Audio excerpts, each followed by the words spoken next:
Ben. Morning, Kate. Well, ultimately what we found is that Monday's big bang return to schools in England is already causing a thumping headache for teachers because they feel not only do they have to deal with the logistics of the testing, but now also getting the consent for the testing. So we surveyed over 200 schools.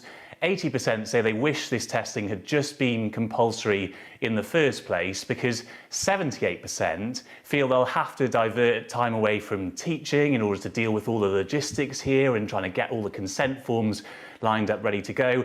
And just 9% have actually managed to get pretty much all of their parents on board. In fact, we've spoken to schools that have dedicated staff members now literally just to phone bashing, to getting parents to give their consent. That's causing some quite awkward conversations at times. One school we went to in Halifax, they've only managed to get 27% of parents to sign up. And there are some kind of interesting reasons around that. Some parents just feel quite protective of their children. They say, no, I don't want them tested unless I'm there to supervise it. Others, though, are sceptical about the reliability of these lateral flow tests, these instant result tests. And some parents, of course, just worry what's going to happen if the child does test positive and they have to self-isolate and miss work. So the government says it strongly encourages parents to give consent, but ultimately it's still voluntary. No, indeed. No, indeed. And that is one of the things we're going to debate about now, because joining us to discuss this in more detail is broadcaster Jamie East and principal of the Blue Coat Beechdale Academy in Nottingham, Sarah Bailey. Good to see both of you this morning. So everybody is looking forward, and Paul, of course, you're still here as well. Everybody looking forward very much to kids getting back in school for a whole variety of reasons. Should it be, do you think, let's talk to you first of all, Jamie, do you think it should be that you have to take these tests at home? Absolutely, 100%. I cannot fathom why we are not doing this. It just seems absolutely crackers. After all we've been through over the past 12 months, to still be dilly-dallying over something as trivial as this just strikes me as madness. Both your children, Jamie, have had COVID, haven't they? They got COVID from a teacher, and it took out quite a lot of the school. Yeah, I mean, it's 2 out of the 4 have had it, and the older 2 have been lucky enough not to have it. But yeah, it just causes pandemonium. It's a domino effect. We saw what happened when the kids went back to school before. They turn out to be the super spreaders that parents and teachers always knew they would be.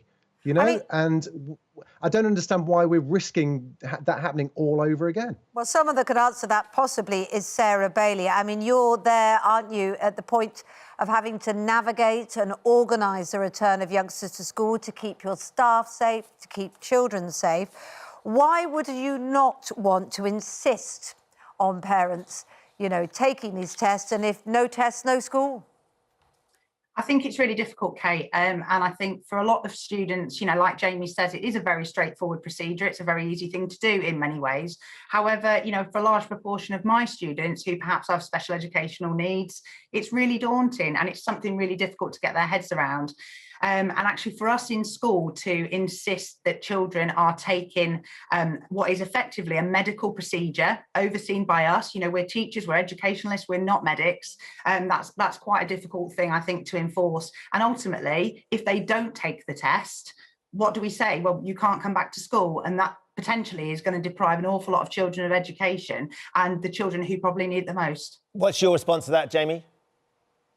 Well, my response is, you know, having gone through loads of lateral flow tests, blood tests, plasma tests, and my kids, you know, were terrified of the full COVID test. This is just the nasal test. You know, kids are quite adept at putting their fingers up their nose. A little cotton bud isn't going to make a blind bit of difference, really. And I have to say, in the argument about, you know, what happens if, you know, getting them off school, look, I think we're still forgetting how serious COVID is sometimes. It's a serious disease.